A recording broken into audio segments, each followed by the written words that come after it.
1500 preloaded गानों वाला keypad phone धमाकेदार साउंड के साथ कारवां मोबाइल।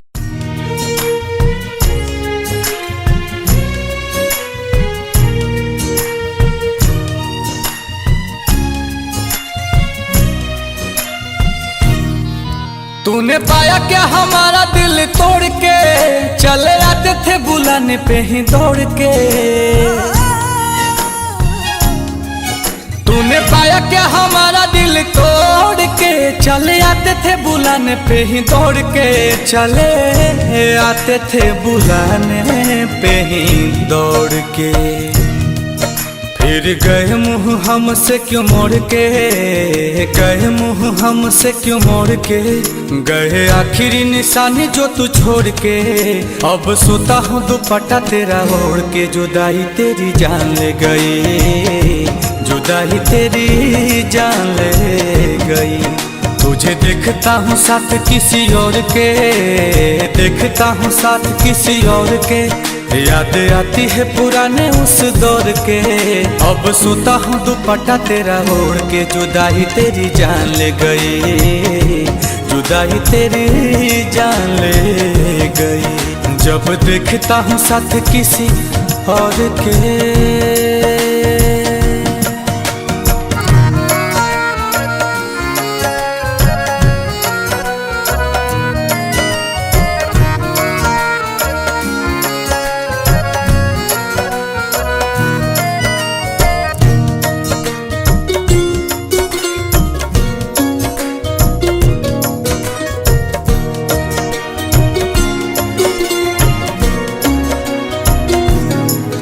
तेरी मेरी पहली वो मुलाकात थी, उस दिन से ही तू मेरे साथ थी। तेरी मेरी पहली वो मुलाकात थी, उस दिन से ही तू मेरे साथ थी। उस दिन से ही तू मेरे साथ थी। फिर तोड़ दी कसम सारी प्यार की, तोड़ दी कसम सारी प्यार की। तुझे हुई ना फिकर तेरे यार की। अब हद हो गई है इंतजार की। जुदाई तेरी जान ले गई, जुदाई तेरी जान ले गई। गए आखिरी निशानी जो तू छोड़ के, आखिरी निशानी जो तू छोड़ के। फिर गए क्यों हमसे मुंह मोड़ के। अब सोता हूँ दुपट्टा वहीं ओढ़ के। जुदाई तेरी जान ले गई, जुदाई तेरी जान ले गई। जब देखता हूँ साथ किसी और के।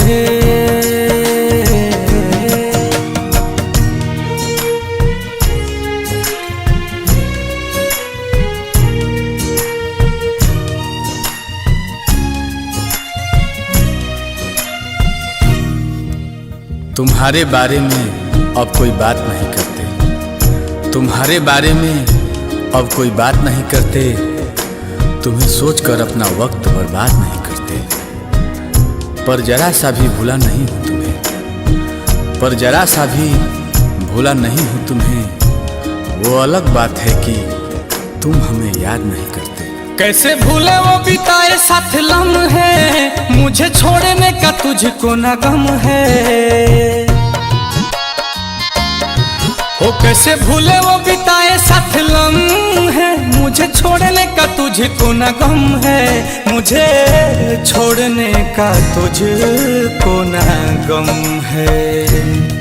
दिया दिल को जो तुमने जख्म है, दिल को जो तुमने जख्म है। नील कमल का टूटा भरम है। हाय रहबाए कैसा सितम है। आंसू की मुस्कान ले गई, जुदाई तेरी जान ले गई। गए आखिरी निशानी जो तू छोड़ के, आखिरी निशानी जो तू छोड़ के। अब सोता हूँ दुपट्टा तेरा ओढ़ के। चले गए नाता गहरों से जोड़ के। जुदाई तेरी जान ले गई, जुदाई तेरी जान ले गई। जब देखता हूँ साथ किसी और के।